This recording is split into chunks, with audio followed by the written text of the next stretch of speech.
Hello guys and welcome back to another episode in my Football Manager series here on FM19 with Aston Villa. First of all, we're going to be starting off with a bit of a rough group of fixtures after beating QPR and Wigan in the last episode, which includes a 0-0 draw with Hull, then a solid 4-1 win at home to Ipswich, followed by a disappointing 2-1 defeat with Reading, but then we beat Sheffield United, lost to Brentford with an extremely rotated side, but then beat West Brom with the same rotated side, which I was quite shocked by really. Just wanted to rest a lot of the key players before this kind of period here, where it's going to be a decider really on what happens. So nothing that I can remember, nothing happened in the transfer window after. Oh yeah, Jed Steer left the club to go to Southend. That's all that happened, which was just a little bit of a knock on the wage bill, which means we're only going to be 22 grand in debt come the end of the season, which isn't great. But yeah, so let me run you through today's bench and lineup for the game away at Stoke City. In goal, we're going to be going with Kalinic, a back four of Hutton, Chester House and Taylor, a midfield four of Green, Grealish, McGinn, and let me change that to attack. Green, Grealish, McGinn and Adoma, with Abraham and Codger up top. On the bench we have Elphick, Mings, El Mohammadi, Carol Horahan, El Ghazi and Kiernan Davis. And I'm not even at the game yet. But yeah, really, we've put a decent push in near the end of the season. I don't care about Jordan Layden. He will be leaving. I'm not going to praise Andre Green here because I've praised him so many times. I'll probably make his morale worse. So that's not something I'm willing to risk when he's in such good form and the squad's dynamics are in such a decent condition. If I look at the hierarchy, decent people support me, 0 people oppose me. So I'm quite happy with that. So yeah, let's get into the game. Another thing that I'd quickly like to mention as we get into this, what a weird lineup, is the main reason I'm playing Courtney House over Twanzebe is I prefer the fact that he's left-footed. If you see, I bet he passed it on his right. No, he passed it on his left. I just feel it feels better to me to have a back four that are comfortable. As Bojan comes down the right and beats Courtney House, and then beats Neil Taylor, puts it across towards, and he's offside. But we were torn apart. I'm going to demand more. Absolutely torn one by Bojan there. Just dribbled past a completely messed up back four. Pablo Hernandez goes off injured for Stoke. On loan from Leeds, that's interesting. Taylor to Grealish, good touch. Back to Taylor. Got options, including Grealish.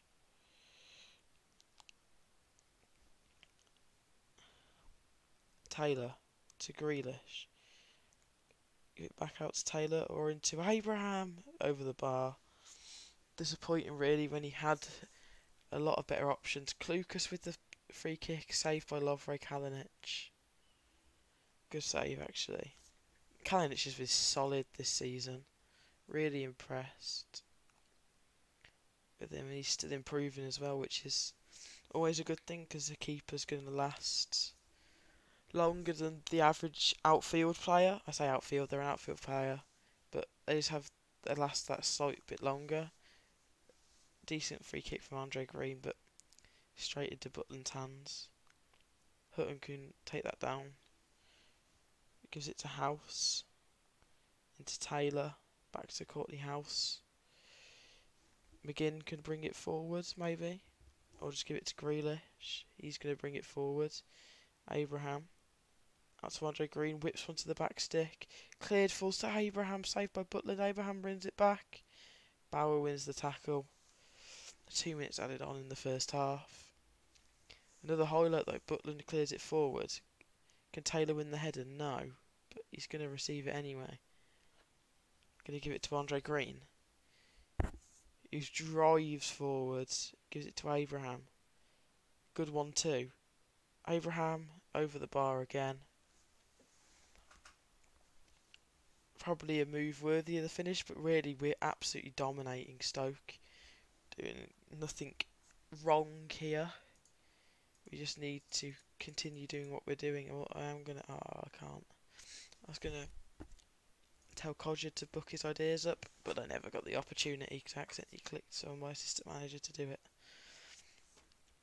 Stoke side is so weird. It's like how you can be spending so much a month and just have a team full of mid-table reject championship players. So surprising. Grealish comes forward. Green, McGinn again. Play one more out wide, or just strike it wide. That'll do as well. Kalinic with the goal kick out to Chester. Brings it forward into Grealish. Give it to Green. He's in space. He whips one in. Codger at the back post. Saved, but it's offside anyway. If we don't convert anything in this game, I'm going to be so irritated. I'm going to swap them and bring on Conor Horahan. And I'm also going to take off Abraham and bring on Kiernan Davis, who impressed me in the game against West Brom. So that's a substitution probably worth... why I just took our... Let's do that. I just took off the only other player that can play that role well. That's frustrating. No, I'm not going to go attacking. A point away at Stoke is a good point. So... a throw in for Stoke. Bauer headed away. Schlupp comes inside, blocked. Schlupp again. Past Kalinic. Aston Villa 0. Stoke City 1.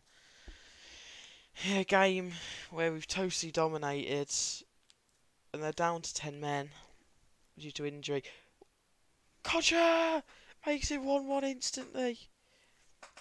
I thought Davis should have another awful piece of set piece defending. But really, Kiernan Davis has got to score the original opportunity. He's in acres of space and he just hits it straight against the defender. Luckily, Codger puts the rebound in. With 6 minutes left, Aston Villa could quite easily find a winner.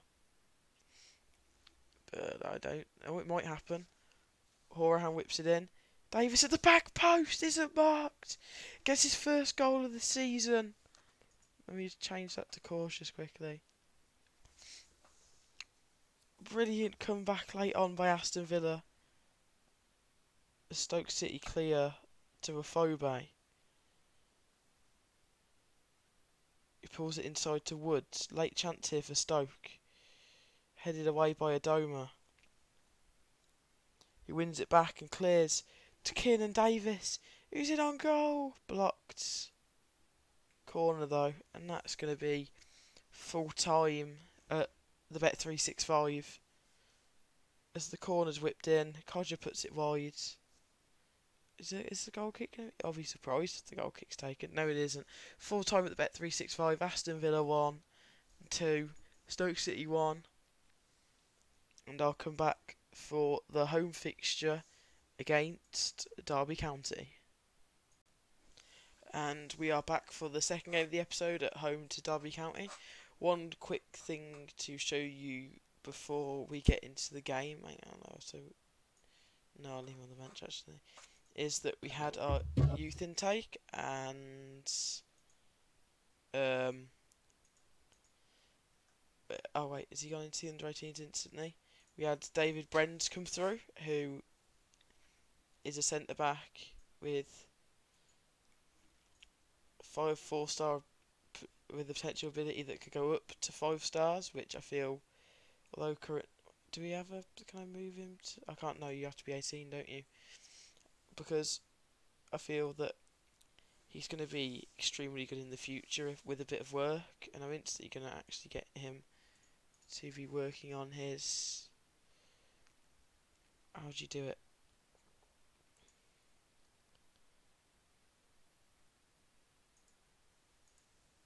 It's not that. It's... I know actually marking is probably more important now I think about it.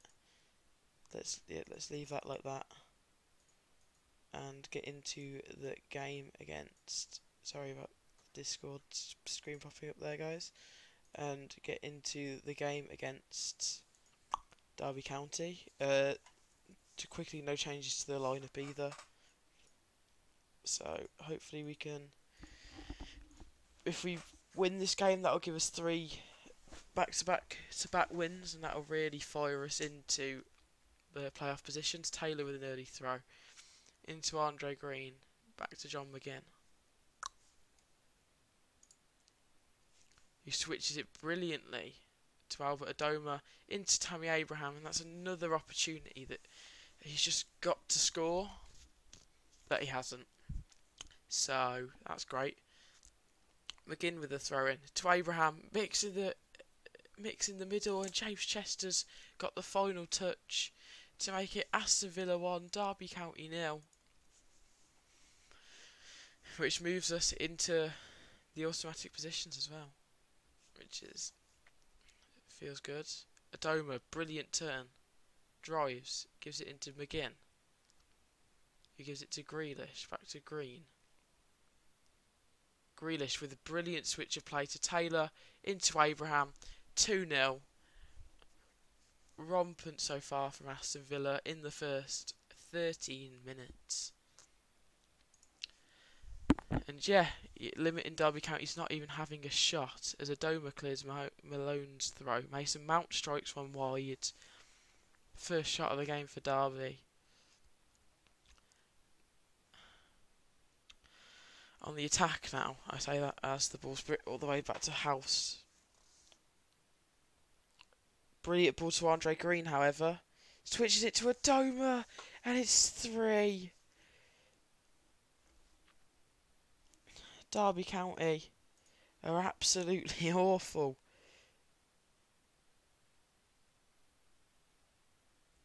Shocking performance from them. So I don't know if we're good or they're bad, to be honest. But really, the major thing that's helped us this season is changing to this 4-4-2 system. If we didn't make this change, I don't feel like half of the wins would have occurred. We were struggling to play in the 4-3-3. That means that it's Aston Villa 3, Derby County 0 at half time, and I can't do anything but praise them.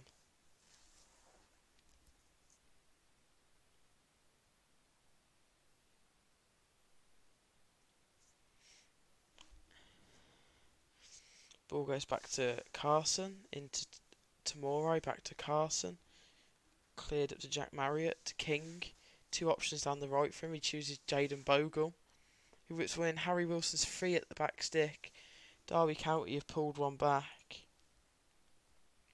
Hopefully that isn't the start of a comeback, but can never be certain. Can never be certain. Hitting the 60-minute mark, I'm going to take Codger off for Kiernan Davis and swap those 2, and I'm also going to swap the midfield 2. Slightly risky making all 3 subs, but those fresh legs should make the difference, really. I just realised we're only in the top 2 on goal difference, and any of these 4 could quite easily take it, which makes the win against Albion just before the start of this episode even more important than I first realised, really.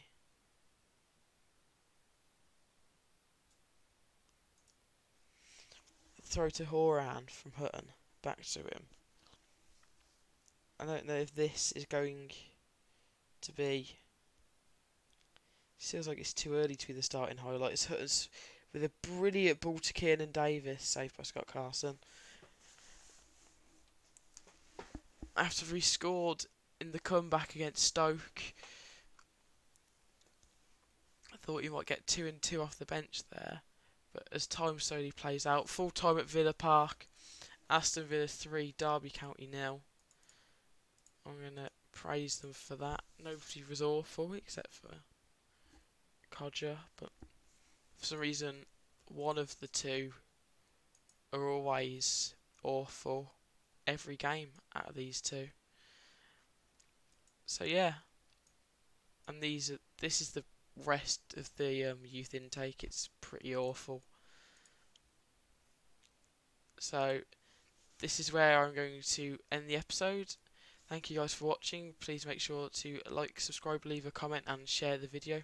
Bye.